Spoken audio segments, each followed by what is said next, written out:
Welcome back to the channel. Today, we re-diving into a topic that is both fascinating and complex. How women can become addicted to men. Now, when we say addicted, we're not talking about a casual attraction or a healthy attachment. We're talking about a psychological pattern that can lead to self-destructive behaviors, loss of identity, and a cycle of pain. But why does this happen? And what can we learn from it? In this video, we'll explore the depths of the feminine psyche through the lenses of depth psychology, neuroscience, and philosophy. We'll uncover the mechanisms that can turn love into an addiction and expose the darkest aspects without judgment. Our goal: understanding and empowerment. So, let's begin. First, let's define what we mean by addiction. In psychological terms, addiction is a condition where a person engages in a rewarding stimulus despite adverse consequences. When applied to relationships, it means being compulsively drawn to a partner even when the relationship is harmful. For women, this often starts with an intense emotional connection that becomes out. The partner becomes the primary source of validation, happiness, and self. Without them, the woman feels empty, anxious, and desperate. This pattern is rooted in early childhood experiences. According to attachment theory, our early bonds with caregivers shape our adult relationships. If a child grows up with inconsistent care or emotional neglect, they may develop an anxious attachment style. As adults, they become clingy, fearful of abandonment, and overly dependent on their partners. But it's not just about attachment. There is also the concept of trauma bonding, a powerful emotional connection that forms in abusive or toxic relationships. The cycle of intermittent reinforcement moments of affection followed by withdrawal creates a psychological trap similar to that of a gambler at a slot machine. Now, let's delve deeper into attachment and trauma. Women with unresolved childhood trauma often seek partners who unconsciously recreate those early dynamics. This is known as repetition compulsion, the unconscious drive to repeat traumatic experiences in an attempt to master them. For example, a woman who had an emotionally unavailable father might be drawn to partners who are similarly distant.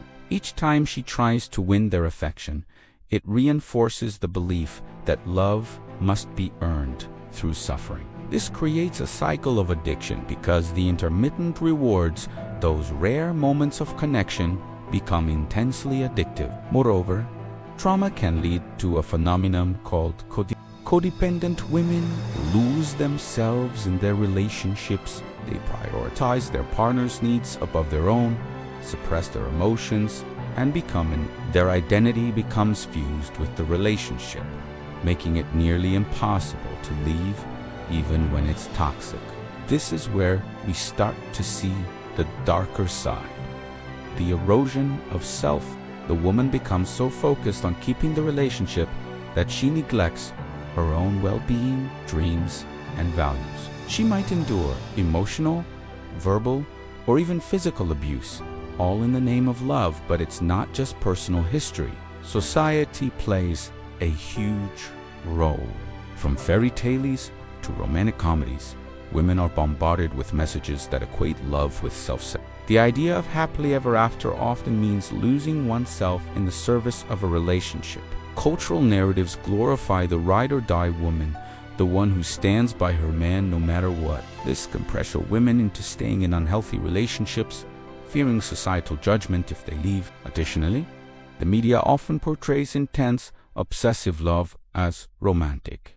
Think of movies where the hero pursues the heroine relentlessly, breaking down her boundaries until she gives in. This blurs the line between persistence and coercion, teaching women that boundary violations are a sign of passion. These messages can create a fertile ground for addiction. Women may internalize the belief that their worth is tied to their ability to keep a man, leading them to tolerate unacceptable behavior. Now, let's look at the brain. Did you know that the brain processes romantic love similarly to addiction? When a woman is in love, her brain releases dopamine, the feel-good neurotransmitter. This creates a natural high, reinforcing behaviors that trigger more dopamine release. In a healthy relationship, this stabilizes over time into a deeper bond. But in addictive relationships, the highs and lows become extreme. The toxic partner might withdraw affection, creating a dopamine drought. Then, when they return with affection, the dopamine surge is even stronger. This roller coaster mimics the effects of drugs like cocaine. Moreover, during intense emotional experiences, the brain releases stress hormones like cortisol. Over time, chronic stress can impair judgment and increase dependency. The woman becomes trapped. The relationship causes pain, but leaving feels unbearable because it means losing the source of her fix. This neurological hijacking is why breaking free can feel like withdrawal. Symptoms include anxiety, depression, insomnia, and obsessive thoughts. It's a physical and psychological battle. This brings us to the darkest aspect: self-destruction. When addiction takes hold, a woman might abandon her values, goals, and even her safety. She might ignore red flags, make excuses for abusive behavior, and isolate herself from friends and family. In extreme cases, this can lead to financial ruin, health problems, or even legal issues. But the deepest damage is to the psyche. The woman loses touch with her authentic self. She becomes a shell, defined entirely by the relationship. This isn't about blaming women. It's about exposing the insidious nature of these patterns. The darkest side isn't just the pain endured, it's the voluntary side. The woman becomes complicit in her own destruction because the addiction has warped her perception of reality. Remember, the goal isn't to avoid relationships, but to cultivate healthy ones. A healthy relationship should enhance your life, not consume it. It should be built on mutual respect, trust, and independence. If you see yourself in this video, know that you're not alone and there's hope. Healing is possible. It starts with choosing yourself.